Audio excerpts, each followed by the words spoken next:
Right on. So we're here with my friend Larry, and first of all, I appreciate you doing this, Larry. You're welcome, right? man. So I got connected with you through my sponsor, right? And you came out and you chaired a meeting that we go to, and your message it resonated with me, right? It was phenomenal, and we've only met in person once.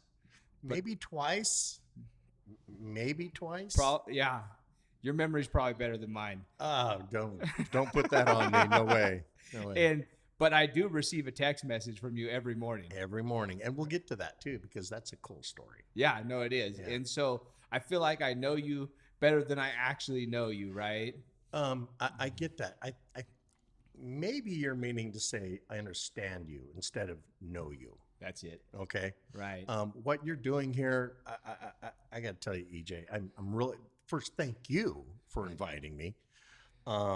What you're doing here is so important to our culture of recovery. Storytelling, has been important since the dawn of time. You know, the cavemen and early Egypt, even our own Native Americans with the hieroglyphs and the petroglyphs, they're telling stories.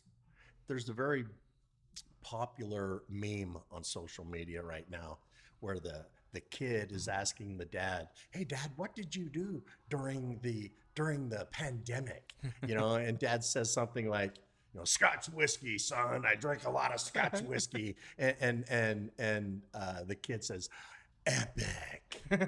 So like even as kids, we want our parents to, when you were 7 years old, EJ, we went this place.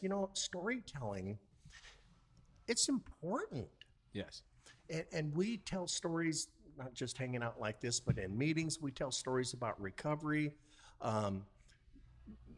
It keeps our predecessors alive, and it gives the newcomers something to hook into. Right. You already said it, that something I said in Los Banos resonated with you. Isn't that how it's supposed to work? We share our experience, strength, and hopes, and if somebody gets something out of it, well, that's the recovery way, right? Yeah. Yeah. And it's the therapeutic value of one addict helping another, right? And so when we got to thinking about people to interview for this podcast, of course you're on the list, right? And I appreciate that. We typically always like to start it off by asking, like, what's your clean date, Larry? My clean date is September 27, 2000. Right. So it's 22 years almost. We're already into 22. Oh. This coming September will be 23, and I brought show and tell. Right. I guess I'm not a math major. Right. This podcast is brought to you by our friends at Sorensen's Ace Hardware, located at 402 Washington Avenue in Los Banos, proudly serving the community since 1947. Please check out our friend at Sorensen's for all your hardware needs. Come on, guys, support those who support us. Thanks, Sorensen's. Not so anonymous with no, I can't do that. Not so anonymous with EJ. And neither am I. Look, Right. I have 0.00 days of high school education, all right? So I don't do math. I can do weighs and measures. Oh, there we go. I know the two halves make an ounce. So. Right. But my clean dates is, and there's a story, Okay. September 27 of 2000.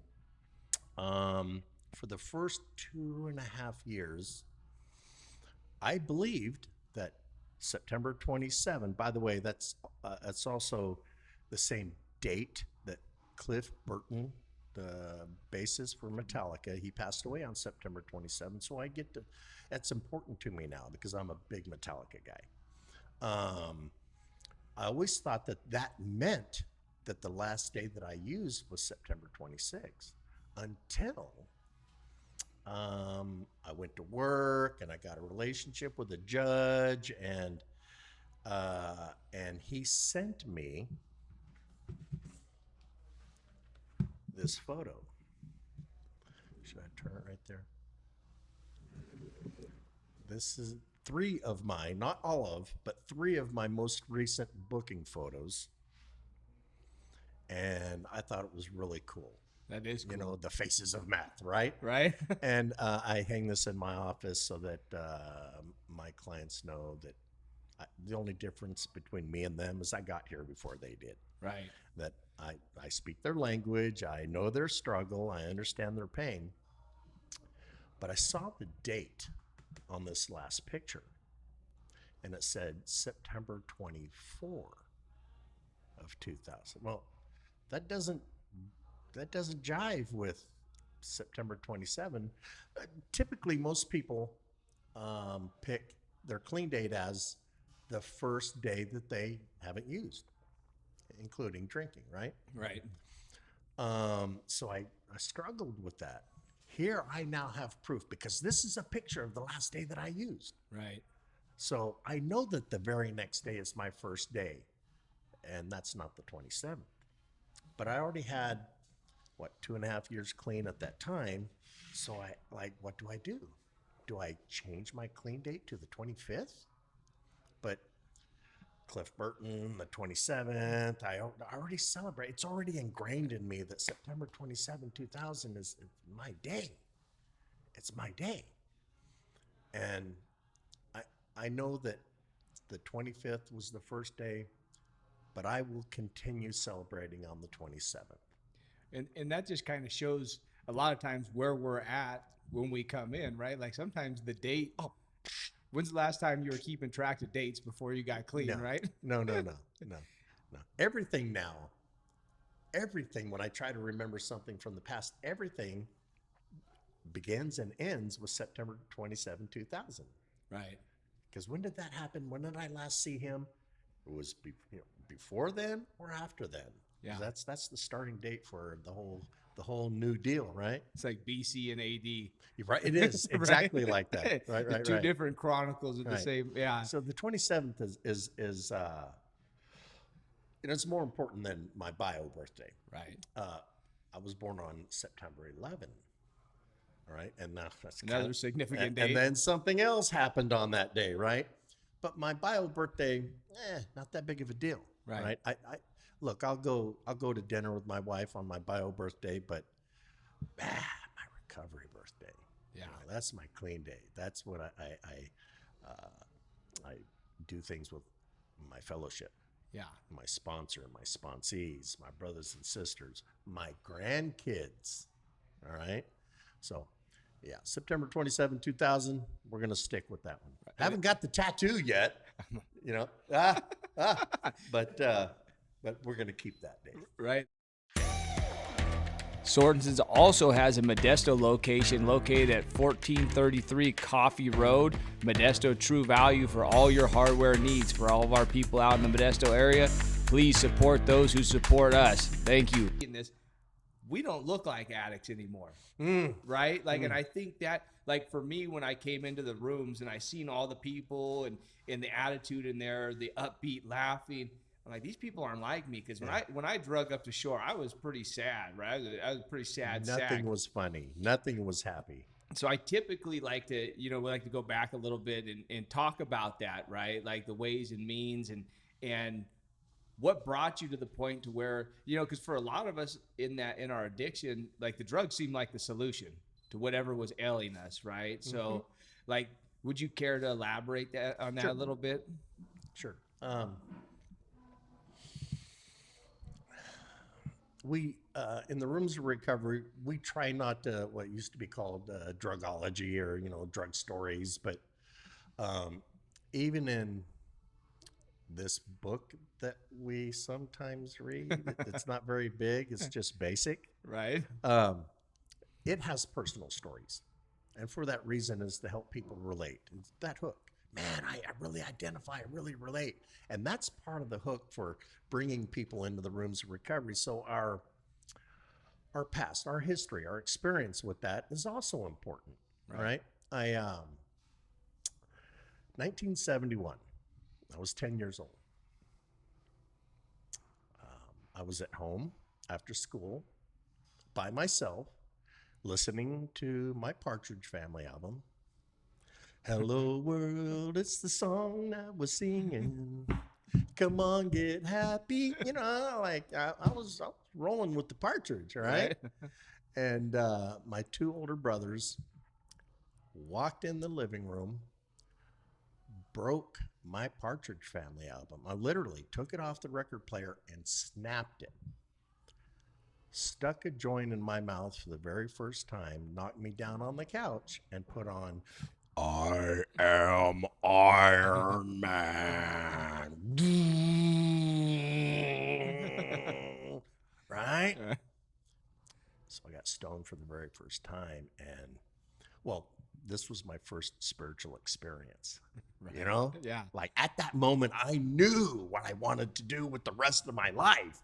You know, is just mind boggling. This sound and this feeling, you know,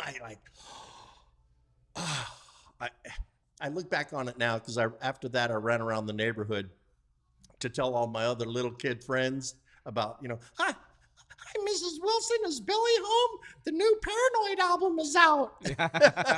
You know, all red faced and red eyed. I can only imagine what they thought. All them Ray boys, you know.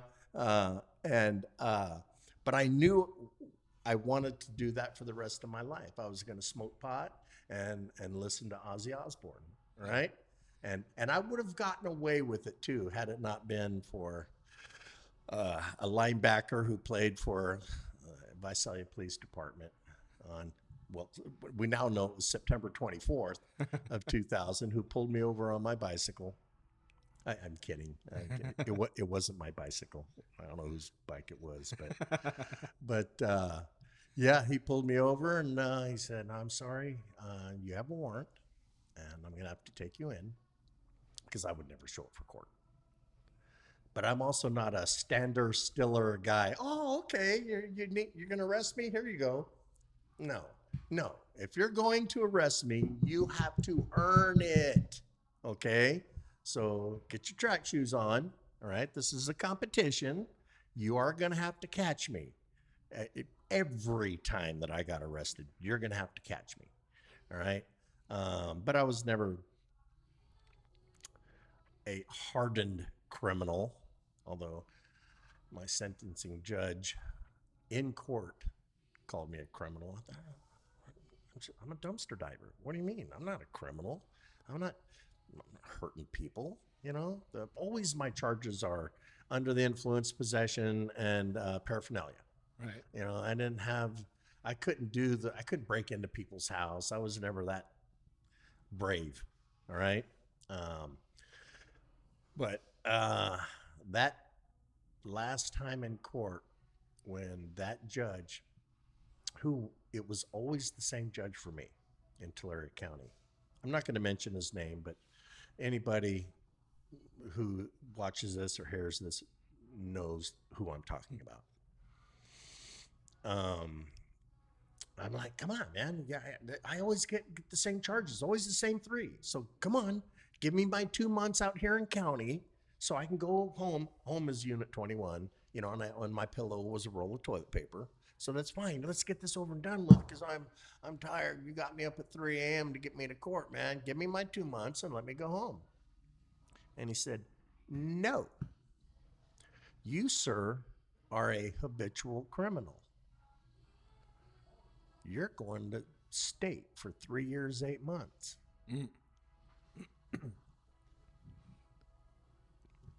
There's a question in a piece of one of our literature in step 1 where it says,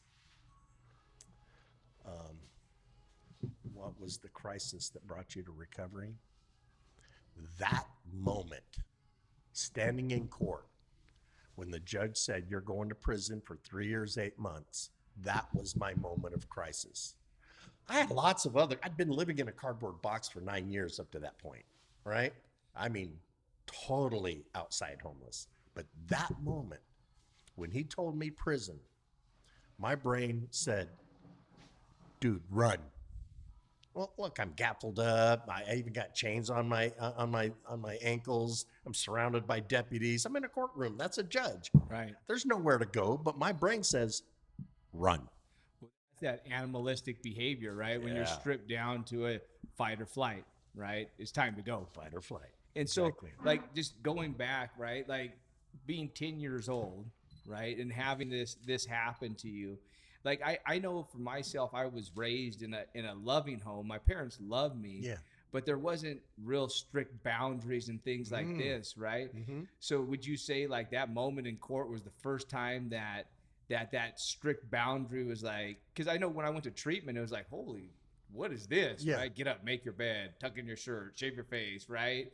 Those simple things that a lot of people learn growing up. I was learning them as a 34-year-old man, right? Right. Now, my dad tried. Right. My dad was Navy. My dad was Okie, Arky, White, Navy. And my mom, she was mostly Hispanic, Latina, and but they were very different people. She was very, I would say liberal. I don't want to get political, but she was very liberal, socially liberal. And my dad was the exact opposite. Now, I think before recovery, I used to blame them for the confusion in my household. Right. But now I have a different perspective. The steps changed the way that I perceive myself and the way that I perceive my past. I now see that I have both qualities. That's a good thing. It is a good thing. Yeah, it's the way that I fold my towels because he's Navy, right? My dad. I took structure, stability, and accountability, which is really important in my recovery in my life today. But my mom taught me. She never met a stranger. She taught me the joy of cooking. I'm a cook. I love to cook. I love to cook. But also, she taught me the joy of music. My dad listened to Dean Martin. My mom listened to Elvis. Radically different points of view, right? So I grew up, my parents divorced early, but my dad was always in my life. It never disappeared. Both of them loved me, but of course my dad was old-fashioned, oaky. I have no memory of him ever saying "I love you." That thing. My mom was very nurturing, and so I don't blame my parents for my disease.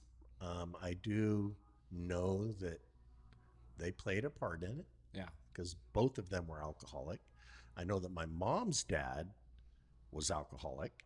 I never got to know anything about my dad's dad, but that broken part of our brain runs deep in my family, especially now, my nuclear family. It didn't skip anybody. Right. Everybody in my family has got this disease, but I'm the only one who found the rooms of recovery and was able to find relief from that pain. So, and honestly, like where we hang out, it doesn't really matter. This question, it doesn't really matter. It only matters what we want to do about it, right? Yeah. But I hear a lot of debate going back and forth, and I don't even know if it makes any relevance.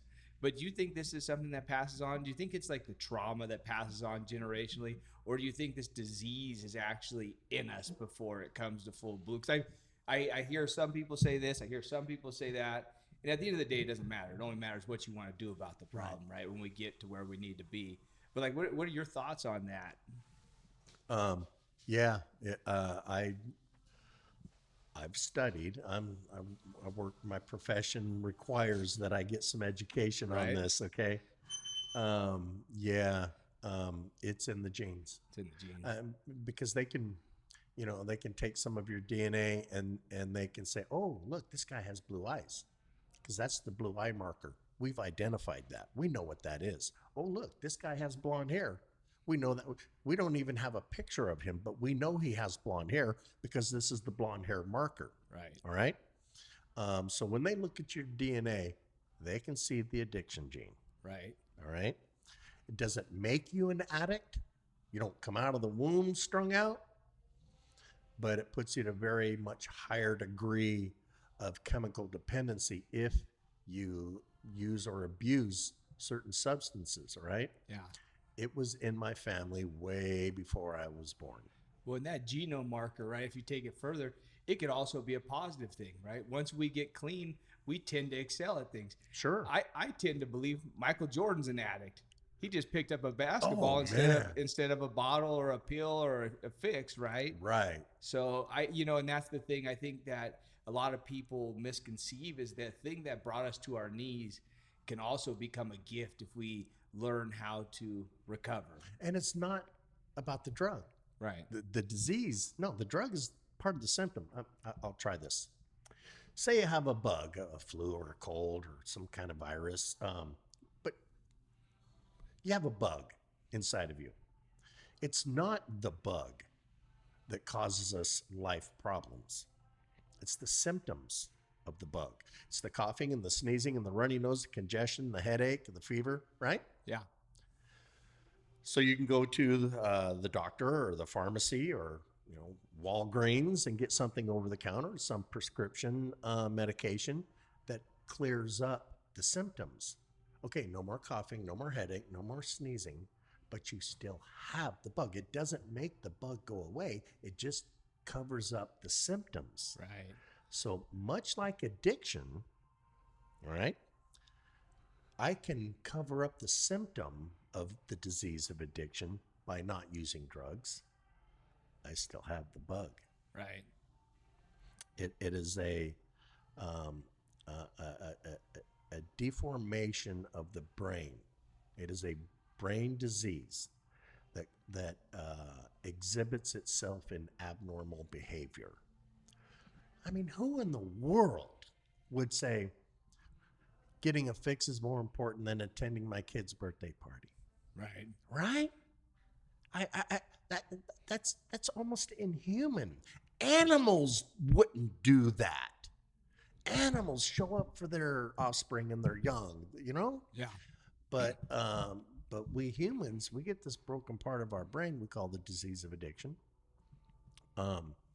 Or the 12-step programs we attend call it the disease of addiction. My job calls it other things, but I'm not going to go into a 12-step recovery room and say, it's not a disease. Right. Yeah, that's just foolish. No, don't need to do that. But animals take care of their young, but this thing happens to us and it becomes more important. The brain becomes hijacked and it becomes more important than our own nourishment, our own well-being, right? It's crazy. So looping back around to Larry, right? We're standing in front of that judge. He lays out that sentence. Do things start changing that moment? I mean, you get the fight or flight thing going on. You're thinking about running. So what happens next? I mean, what happens next in your journey? Well, early on, immediately after that, I think I have to finish that story. I was still in the courtroom, still facing that judge when he told me I was going to go to prison for 3 years, 8 months, and the white noise hit me and just everything. I'm going to prison. And he leaned back in his chair and he just sat there and watched. I now know that he was watching me. He was reading me, and he can see. He could watch my face going. You watch life just. He can see my face. Oh, I'm going to prison. I'm going to prison. Right. But he just let it simmer. I understand now, and we'll probably get to that, but I understand now that he was just reading me and he was letting it simmer. As it turns out, fear's a great motivator. Right. Right. So after a while, he finally spoke up and said, or... Oh, there's an or? Or you can agree to do this little program that we got here called drug court, and I'll let you go home tonight. Well, I didn't have a home. I lived in a cardboard box on a ditch bank. But if you release me tonight, that means I can get high because I haven't used in 35 days. I'm dope sick. Right. All right. Physically, psychologically, emotionally, I'm in pain because I need some dope. Well, I agreed to do this. I agreed to do his program with zero intention of doing his program. Just let me out. Because they've done that before in the past. This is a classical conditioning. If you say yes to their program, they'll release you. Hey, don't you guys know it's me? Every time you let me out, I don't show up. Right. So I got back to the jail and they said, okay, roll it up. That's the verbiage for you're going home. Call someone. And the only phone number that I had memorized was my dealer. So I called her. She said, okay, I'm on my way. And there's this psychological thing that happens with, it's on its way. Right. I start feeling better already, right? The anxiety is starting to melt away. All right, the shit is on its way. And I start to feel better already. So she arrives and I give her a big hug and we get out to the car and I'm fishing around under the seat looking for the tray. She said, I'm coming to pick you up at jail. I'm not going to bring anything out here. Okay. Hurry up. Let's get home. Hurry. Let's get home. Well, yeah, a second ago, I referred to her as my dealer. As it turns out, she was really my friend. She got me home.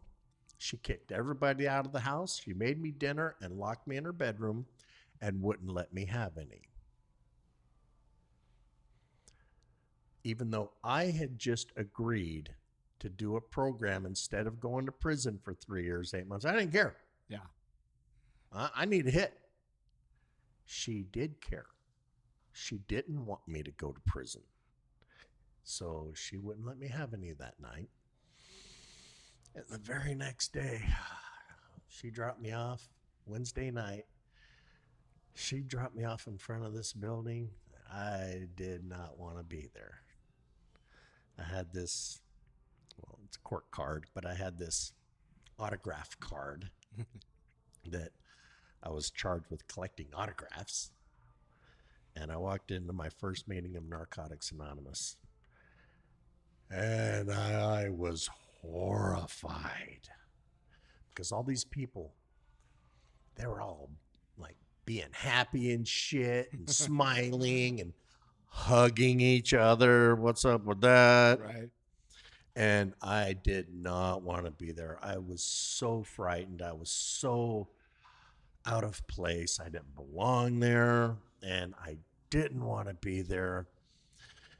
And I sat next to the door because I'm not staying.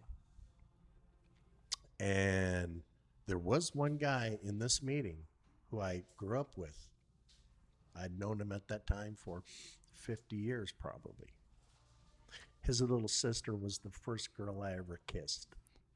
So when he stood up in the middle of the meeting, he looked right at me and he said, "Welcome to recovery. Welcome to the meeting. This is a program for people who want to be here, not for people who have to be here. So if you don't want to be here, there's the door." And I'm like, sweet, he's talking to me, all right? Because I don't want to be here, right?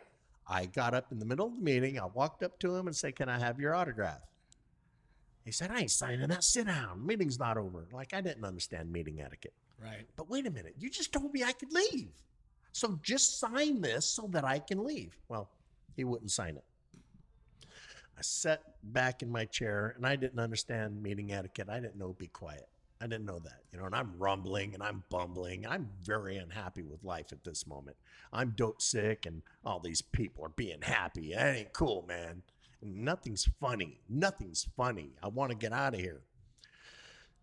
And the guy sitting next to me, he did this crazy thing. He extended his hand to me. And without thinking, I shook his hand. God, what a mistake that is. You know? Yeah. Oh, now what is he going to do? He's going to pray over me. He's going to try to save me. And as it, look, this guy's name sitting next to me, his name wasn't Bob. It wasn't Joe. His name was Jesus. See, you're laughing. Yeah. I can laugh about it now. Yeah. It wasn't funny then. Yeah, okay. Yeah. Like, this is my luck, right? Of all the meetings in the world, I have to walk in and sit next to the Mexican Jesus. Right. All right. and apparently the Mexican Jesus is a tecato. And I didn't know what a tecato was. But it sounds like a fish taco. But for the life of me, I can't understand why anybody would say, my name is Jesus and I'm a fish taco. But I had some really stupid questions, and well, who better than the Almighty I'm sitting Right. next to, right? So he took me into the lobby because I was being disruptive in the meeting. I didn't know that was a thing. He took me into the lobby, and I asked him these two really stupid questions. How do you do this? What am I supposed to do? And Jesus, in all his wisdom, said, don't drink, you don't use, and you keep coming back. Now, at the time, it didn't make sense. And now, 22 and a half years later, with all the things that I've learned, all the love, all the information, all the knowledge, all the help, all the people, developing an understanding of a power greater than myself, everything that I've learned in the last 22 and a half years, none of it more important than that very first day. Right. It became apparent to me that it was the not drinking and the not using that got my head clear enough to understand the things you guys were talking about when I kept coming back. Now, my detox was severe, the psychological detox. On September 27, I could pee clean, and that's why that counselor guy gave me that date. I now understand because I now know him. But that doesn't mean I can think clean or act clean or behave clean or feel clean. I could just pee clean, right? I had about 5 months clean when The head popped out. it just dawned. I just kind of woke up, not out of bed, not first thing in the morning. I mean, I just kind of came to one day and went,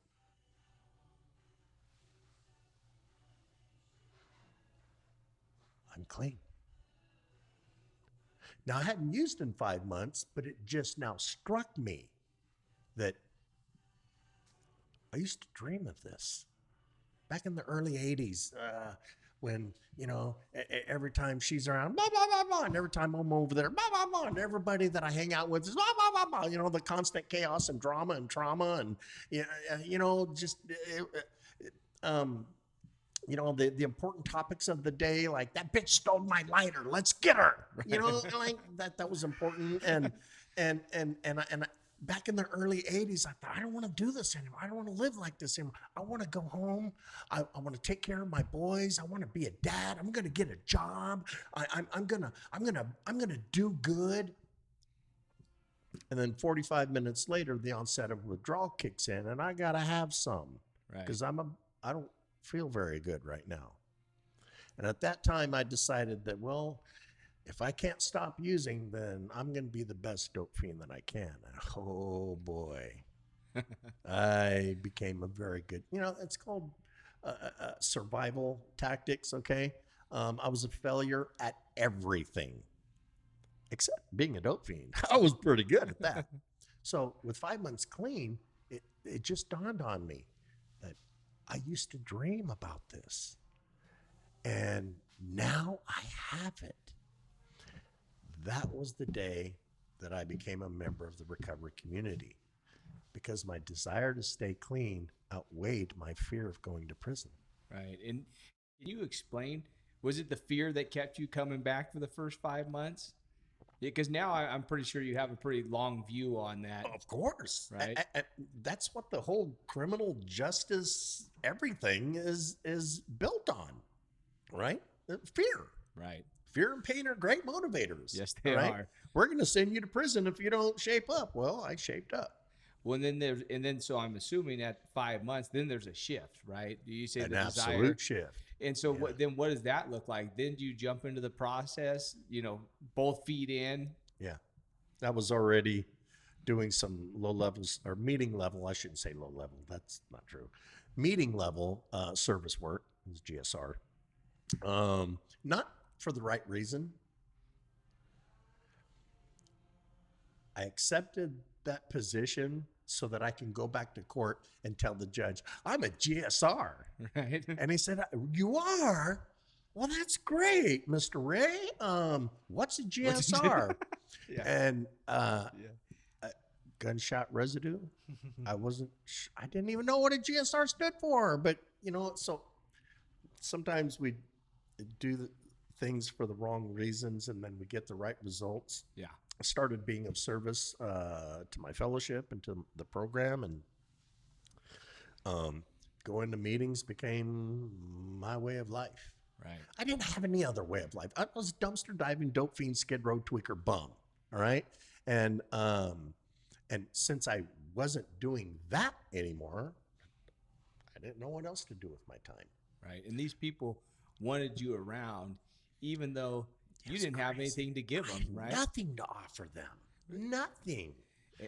And that's the funny thing. My second meeting on the second day of being out of custody, I gotta go to those meetings again, man. But I had met Ron. Ron is from Brooklyn, okay, and I'm a baseball guy, EJ. I'm a baseball first guy. I'm a baseball guy, and I met Ron. He's from Brooklyn, and he's telling me about playing stickball on 42nd Street, okay, with the Buick is first base and the manhole is second base, and we use a broomstick, not a baseball bat, a broomstick. All right, and to me that's romantic. Right. All right, I love. We had grass on our diamonds and we had gloves and Yeah. but to play stickball on the streets of Brooklyn, and when I realized I had to go to a meeting again, maybe Ron will be there because I like Ron. So you're identifying. Yes. So I go to the meeting and Ron wasn't there. But I met Terry P. I met Scott Y. I met Noreen J. I met Bobby D, who is my sponsor now. I met Rick T. I met these people that made me feel comfortable and welcomed me when I didn't feel comfortable myself. I wasn't welcoming myself. The only reason I'm here is to collect autographs so that I don't go to prison. That's the only reason I'm here, all right? It was amazing how that shifted, that those people made me feel comfortable. I wasn't welcomed at my dad's house. I wasn't welcome anywhere. I'd been told, literally been told, you can't come back here. All right? No, you can't camp in my backyard. No, you can't sleep in my garage. All right? Because that happened in the early 90s. About 91, 92 is when I became outdoors homeless. I hear people share their stories. I was homeless. I was living in a van down by the river. And I'm like, well, you weren't homeless. You had a van. Your van was your home. Okay, that's not homeless. All right? When you're sleeping in a bush. All right? And then at one point, I did kind of moving on up. I went to Best Buy and got me a refrigerator box. All right. Yeah. No, I mean, I felt like I was condo living, because I cut a little hole in the cardboard and I could peek out. I could peek out of my cardboard box. And I thought, all right. And I once had somebody say, why didn't you sleep in a tent? Because I can get a nickel for a tent. Right? I'd trade anything for dope, anything. But nobody was giving me dope for cardboard at that time, so I figured I'd sleep in it. I once fell asleep with a pen torch on fire, lit. I fell out, and the box burned down around me, and I woke up looking up at the sky. I thought I fell asleep in my box. And I got up, and there was a cardboard cutout of me on the ground, singed my hair a little bit. And the box burned down around me while I was in it. Wow. Yeah. Well, you had pretty good hair back then. Oh, I had hair. Yeah, I seen that picture. You had pretty good hair. Yeah. Right. Yeah. But those pictures, I look like Charles Manson on LSD. Yeah, I was a mess. So the things that a human being can get used to when their first priority becomes dope, like looking back on it now, it's got to be amazing to you that you were okay with that type of living. That's the insanity of the disease. Right. Being a dumpster diver was my sustenance. All right. That's how dying ain't much of a living, but that's how I survived. Right. And look, it's nasty inside of a dumpster. There is unspeakable, ungodly things inside of dumpsters. But the insanity of my disease told me that I was okay with that, and that, I was okay living in a cardboard box on a ditch bank, and that I didn't have to show up on time. I didn't have to answer to anybody. I didn't have to play by your rules of your society. And, except I did have to get to the dumpster row before the trash man, because if he got there first, I was SOL. Right. All right. The insanity of the disease is like, I will make this okay in order to fit, as I now know, it's called lack of self-belief. And so when do those things start shifting in your life? You talk about the aha moment at 5 months, Mm-hmm. right? And so now you're deciding that you're going to put yourself into this recovery program full time, right? Mm-hmm. And so what changes start happening once you start putting your both feet in?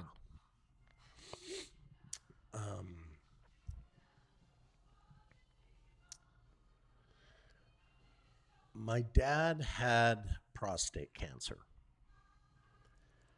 And at about 6 months clean, he finally realized that, maybe Larry really is staying clean. Maybe he really can change, do something. And he hired me to be his caregiver.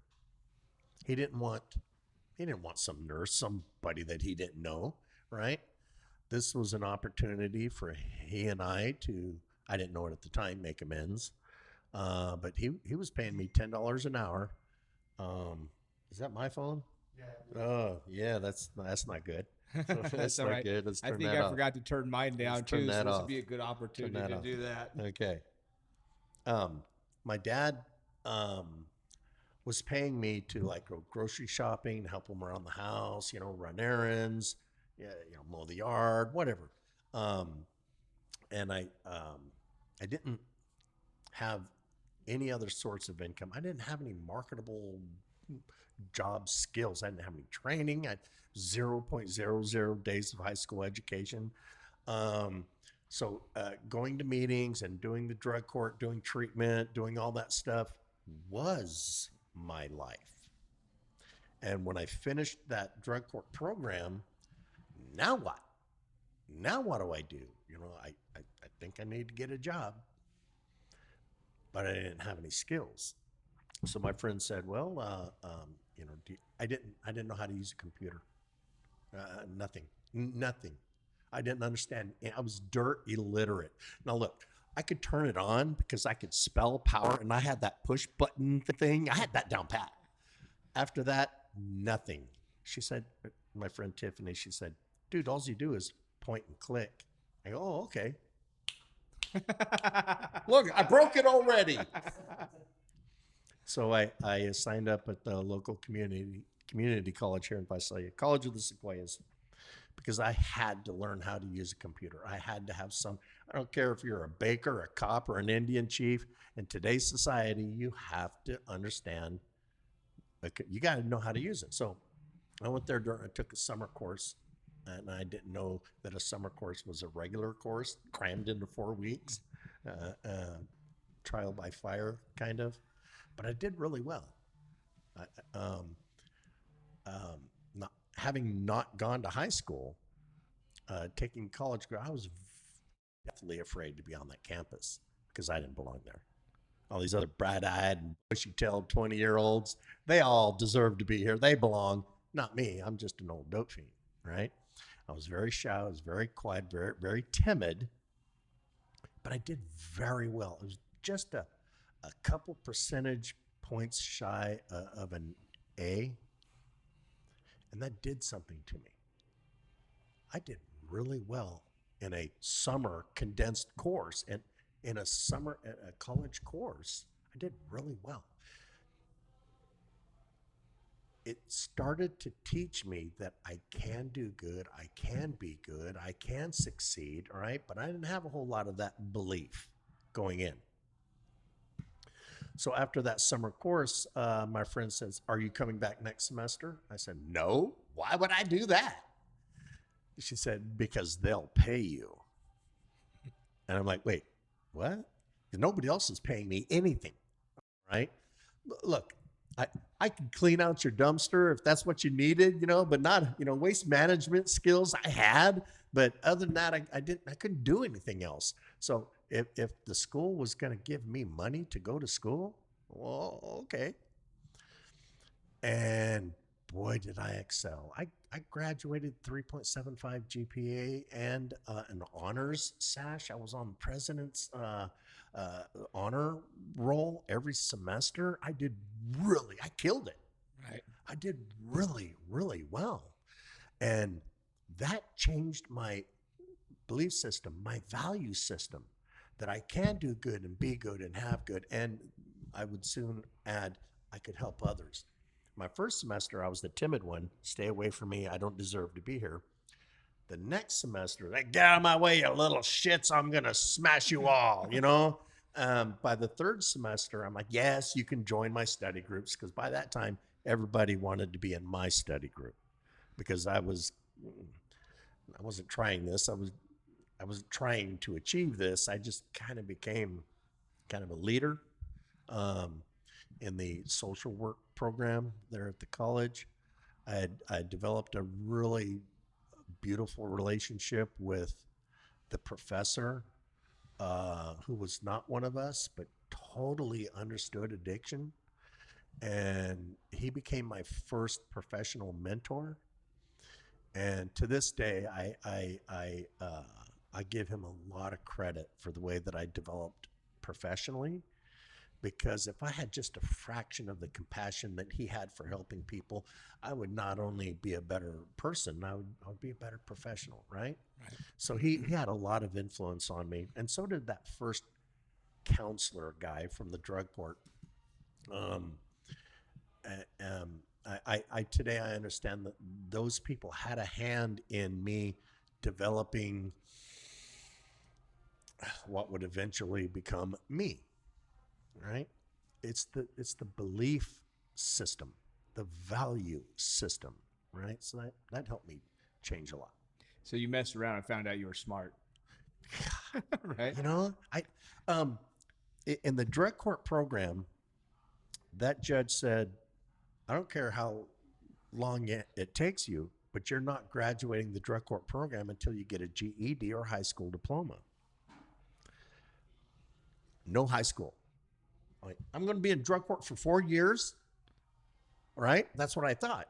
So I went out to the adult school to take the proficiency exam. They don't give you the GED right away. They want to find out where you're at, right? What level of education. Well, I don't have a level. So the counselor guy at the adult school was mapping out my schedule for classes. "Okay, Mr. A, on this day you need this book and this book because these are your classes. And then on Tuesday," and I'm, whoa.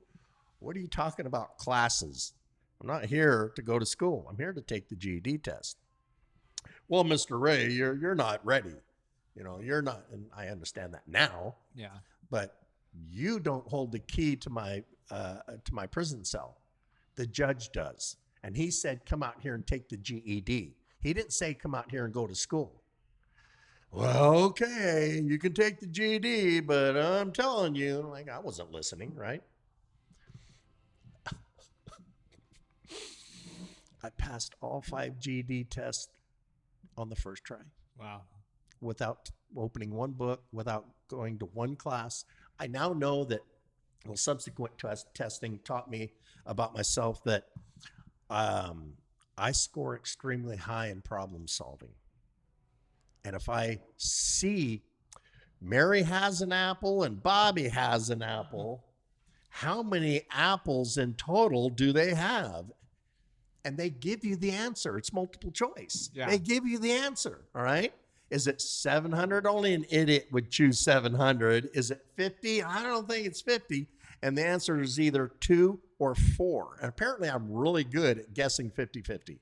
Well, you're probably pretty good at counting other people's stuff by then too, Yes, right? yes. But this is called, I forget the terminology, but I understand today that the psychological process that I was using to get the right answer, deductive reasoning, Right. all right? If they give you multiple choice answers, you just pick away the ones that make the less sense. That's called deductive reasoning. That's how I passed the I couldn't even spell algebra, much less they gave me a test that had letters mixed up with the numbers. And I'm like, hey, I don't speak Greek. I speak English. I don't know what this is, but you gave me the wrong one. Right. I passed algebra on the first try. Wow. Not because I'm smart, because apparently I'm really good at problem solving. And if I can, I wasn't trying to do that. I know that about myself today, that I turn this essay or this quiz, I turn this quiz into a problem. You know, it's kind of like MacGyver. You know, it can disarm a nuclear bomb with a paper clip and some gum. Yeah.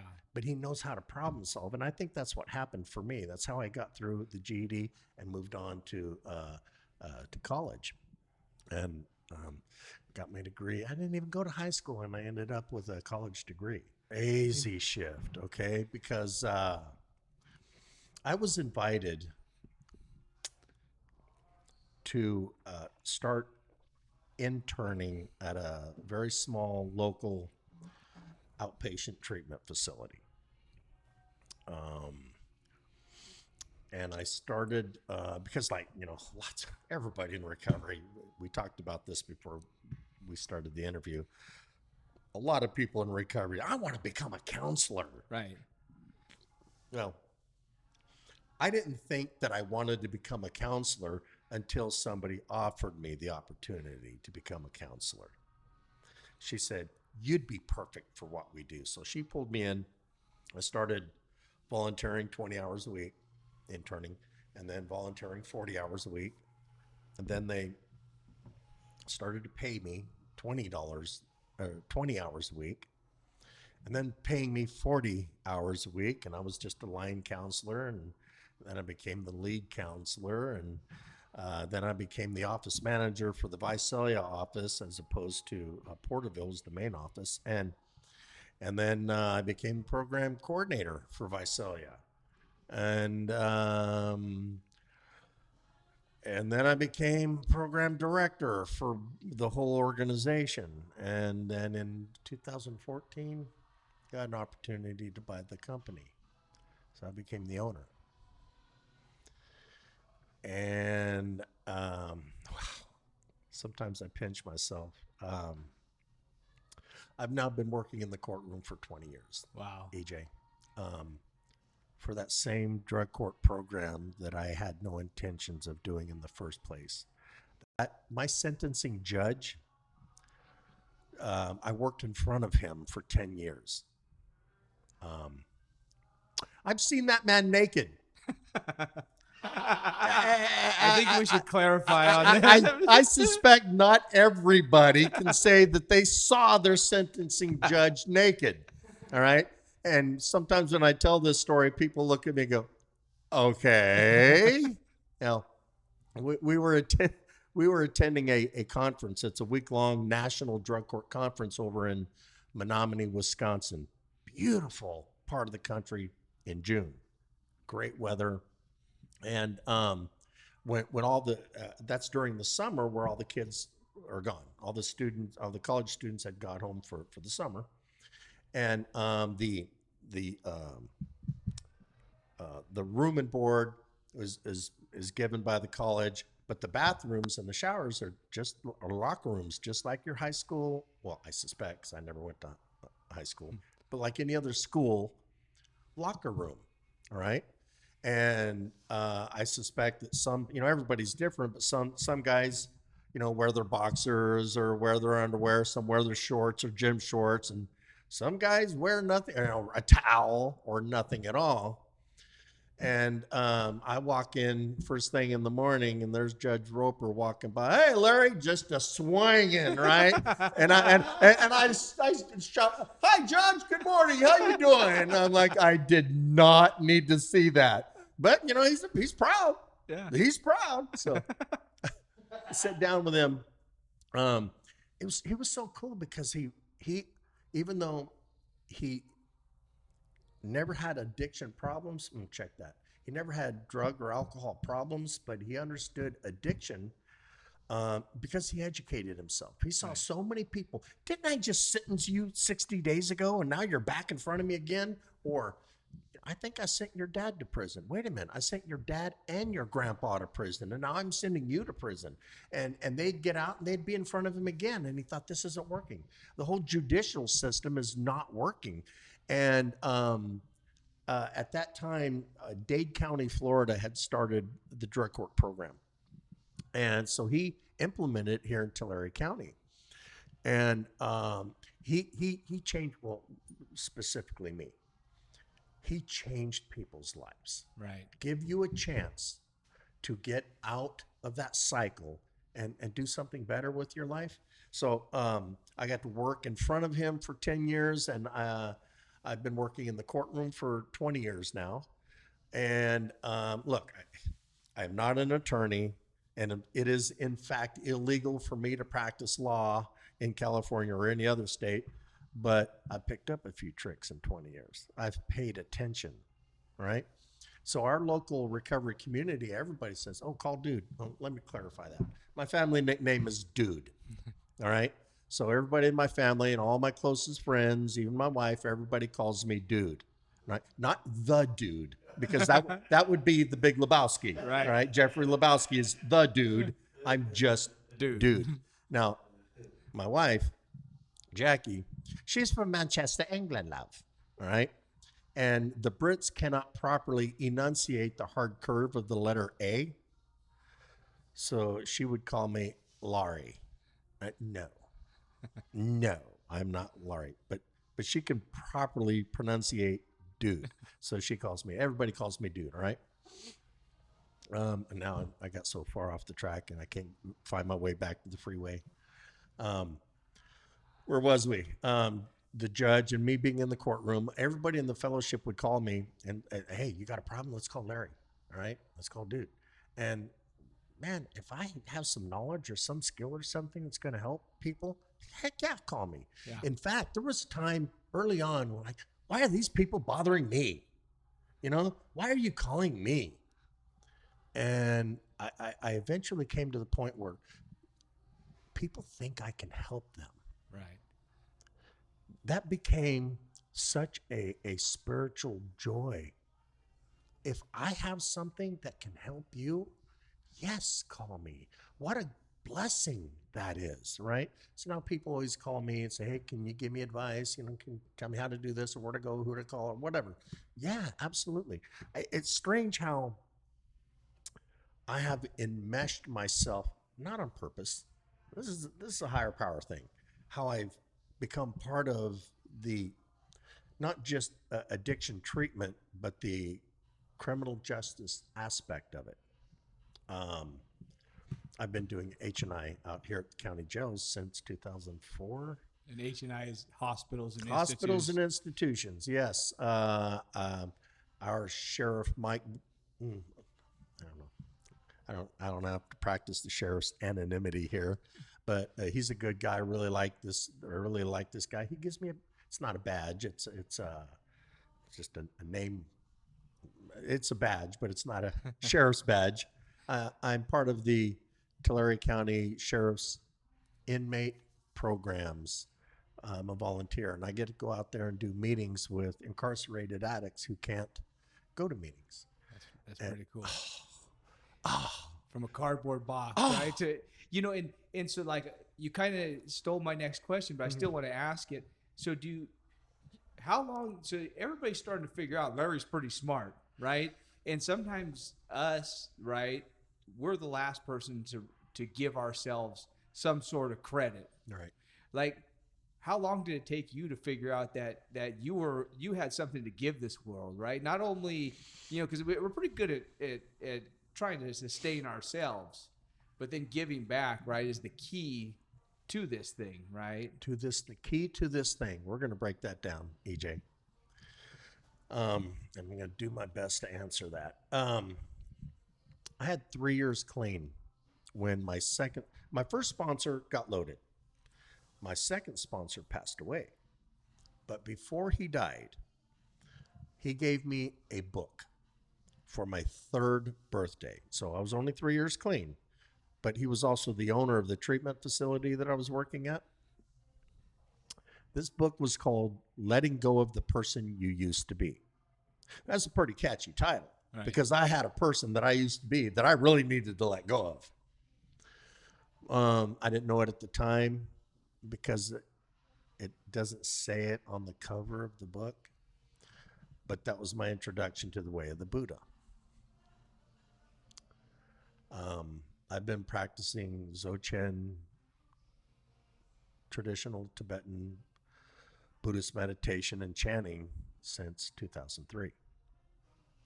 Your question about when did I realize that, I was smart, if that's the verbiage you want to use, or I had something that I can do to help. 3 years clean, I was introduced to this path, this way, that started to teach me how to stay away from ego. All right. So the question is, when did I realize I had something? That gets me in trouble. All right. Having the knowledge that I have some skill or, some knowledge that can help other people.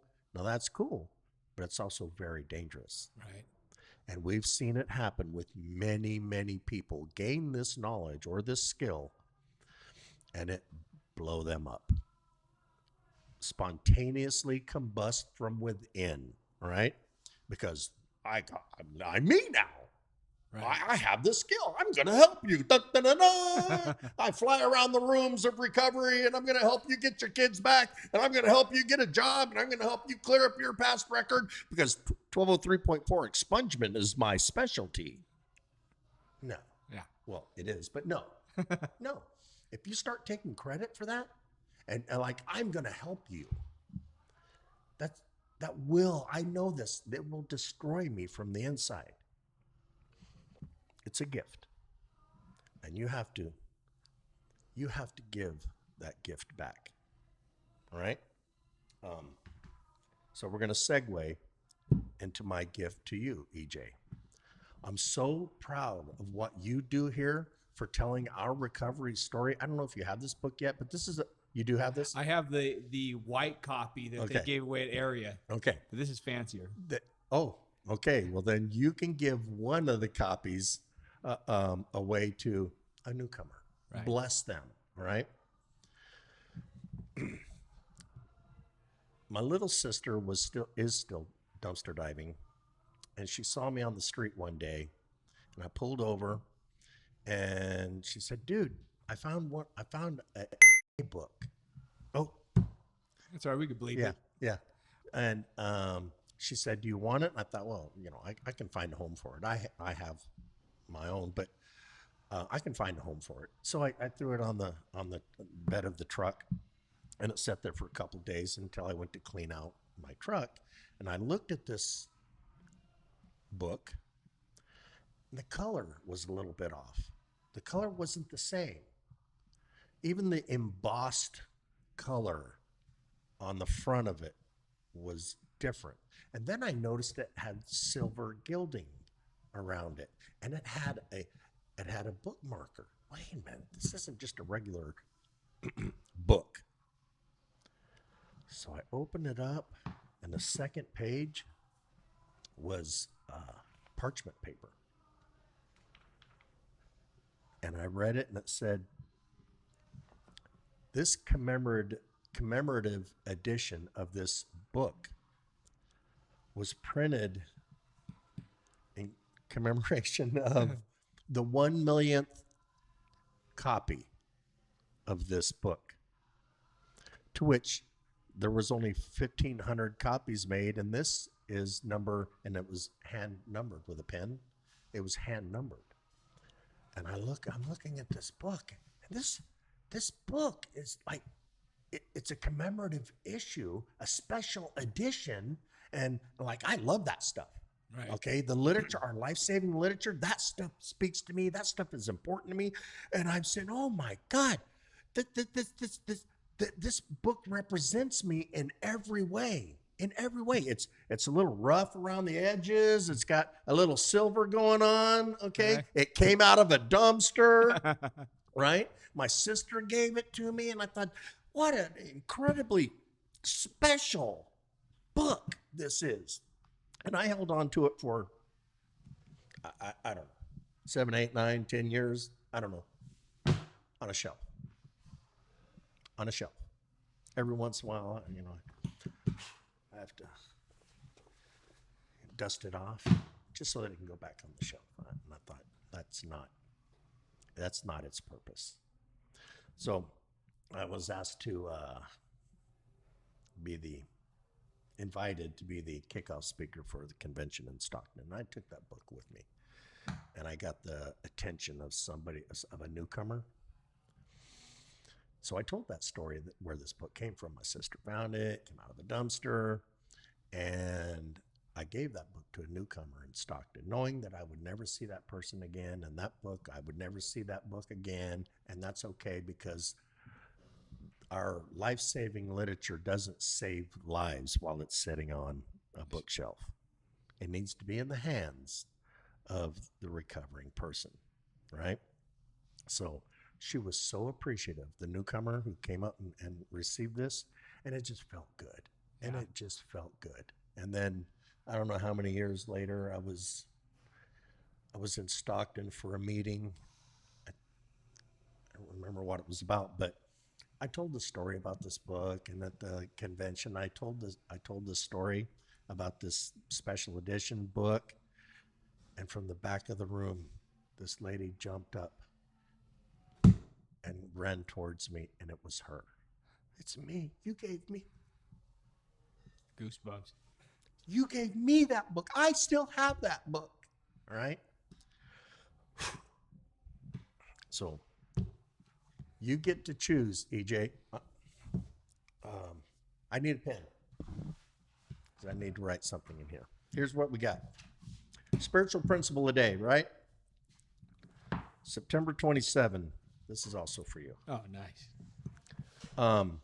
That's my clean date. All right. I don't have my glasses on right now, so I can't. I can see that I'm holding a book, but that's all I can see. All right. But September 27th is my clean date, and I want to write something in here as a gift for you for inviting me to come do this. I'm honored to come do this with you, and I don't know how much time we have left, but I suspect we're getting short. Yeah. So how do you round it up? How do you close it up? We usually fill it out, right? So it's funny because I have like a biological clock now that's like a 45-minute hour thing. Yeah, okay. But before we wrap it up, Yeah. like what would you tell somebody that might be listening to this by accident, on purpose, right? Somebody out there that's still struggling with this disease and they haven't found the way that you found, the way that I've found. What would be something that you might tell somebody like that? God, it is so tough because you can lead a horse to water and you can't hold their head under it. Okay, you can lock them up, beat them up, threaten them, but you can't get a person clean, right? I know my personal story is I didn't know how to get clean. EJ, are you an experienced mountain climber? Absolutely not. Okay. Let's say you wanted to learn how to climb mountains. Right. Who would you ask to teach you? Somebody who knows how to climb mountains. Okay. Right? Okay, we're on the same page, right? Yeah. I come to recovery and I know diddly squat about recovery. I don't know. Not only do I not know how to get and stay clean. Remember the story? I quit back in the early 80s dreaming about getting clean. So when I got here, I didn't know how to do this. And I certainly didn't want to ask for help because I don't know, maybe it's our culture, or, our society. We're raised that I ain't asking nobody for help, Right. Um, how about, can I buy you a cup of coffee? You want some help? Let me come pick you up. We'll go to a meeting. And I'm not going to force feed anything onto you. I'm not telling you have to do anything, because that ain't going to work, right? Right. Maybe Ron from Brooklyn will be in the room. Maybe Noreen J will be in the room for this newcomer. Bobby D, my sponsor. I've been working with Bobby coming up on 20 years now. I've been working with the same sponsor for 20 years. The relationship that he and I have developed is, unmatched. I don't even know I can find the words to describe what he means to me. But I can't force recovery on anybody. But I bet you the spirit of recovery can touch something about the soul of a human. And you never know where it's going to come from. You never know who's going to say it or what is said. But I believe that is the way, right? Right. I'm not here to teach. I'm not here to preach. I'm not here to tell you what you have to do. I'm just here to tell you what I did. Here's what it was like. Here's what it's like now. And here's what happened. Somewhere in that story, somebody is going to identify with it. That's exactly what happened with me. I can't force this onto anybody, but I sure would like to give that anybody a chance to hear it for themselves. So I think we need to make ourselves available, not just as recovery people, but as people, human beings. This podcast, EJ, somebody's going to hear one of your episodes. And I suspect it may have already happened. Someone contacted email or, on social media or something, because now I got you on TikTok. Right. All right. Somebody's going to send you a note and say, EJ, thank you. Because Jared B said something, or because Russ said something, or Rich A. Huh? Rich A said something, okay, that touched my soul. And God, are you kidding me? Just come here and have a coffee. I want to buy lunch. If you guys are hungry, we're going to go across the street and grab some super taco. But just this opportunity that my past and my experience might be the conduit for that newcomer to say, I think I'll give that a try. Right. Isn't that the spiritual way? That's beautiful, man. Yes. I'm not going to take any credit for it at all. Like, I'm just living my best life today, me and my wife and my grandkids, and I didn't even get to, my son's suicide a year and a half ago. Having to survive that, pretty difficult. But how I've grown from that, really, you can find a silver lining in your son's suicide. Yes, you can find a silver lining in your son's suicide. Wow. Because Jim H. from Modesto, his son and my son died 9 days apart. And when I heard Jim share his story about his son Jordan, there was a cathartic magic that happened that I didn't know needed to happen in me with me and Vance, my son. And now Jim's story and my story, with both of us losing our sons, will have a positive effect on somebody, and that's the silver lining. Right. That's a finding a positive in a negative and being able to help somebody because we went through pain. That's how this is supposed to work. Right.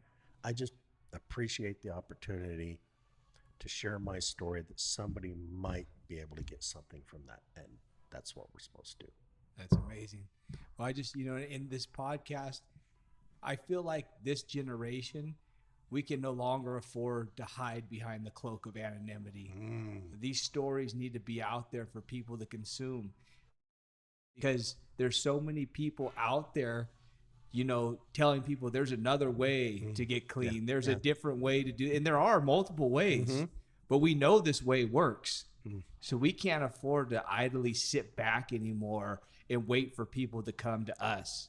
They need to be able to find us. They need to be able to find a Larry. They need to be able to find a Jared. Not so B. anonymous really applies to me, because if every judge in Tulare County knows this about me and my grandkids know this about me, what do I care about everybody in between? That's right. I respect that some people need to be anonymous for multiple reasons, but that's not my story.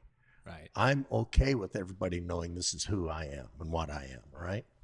Well, and one more thing, you owe me a hug. That's how we end. All right. I guarantee, hugged me one time like this. And he didn't let go.